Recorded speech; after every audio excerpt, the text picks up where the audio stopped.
Facebook বন্ধুরা, আশা করি সকলেই ভালো আছেন। আমিও আপনাদের আশীর্বাদে ভালো আছি। তো আজকে আপনাদের সাথে শেয়ার করব 3টি উপদেশমূলক কথা, যেগুলো খুবই গুরুত্বপূর্ণ আপনাদের জন্য। তো 1 নম্বরে হলো, বন্ধুরা কখনো বাড়ির কাছে আত্মীয়তা করবেন না, এতে করে বিভিন্ন ধরনের সমস্যার সম্মুখীন হতে পারেন। তো 2 নম্বরে উপদেশ হলো,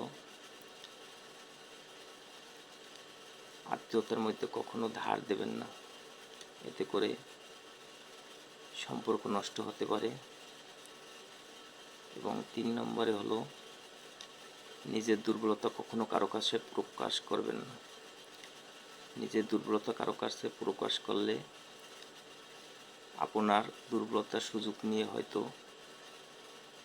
আপনাকে ক্ষতি করার চেষ্টা করতে পারে। তাই আমার এই কথাগুলো যদি আপনাদের ভালো লেগে থাকে, আমার এই কথাগুলো যদি আপনাদের ঠিক মনে হয়ে থাকে, তাহলে অবশ্যই লাইক করবেন, কমেন্ট করবেন এবং সকল বন্ধুদের মাঝে শেয়ার করে দেবেন। তো বন্ধুরা, সবাই ভালো থাকবেন। সবাইকে ধন্যবাদ।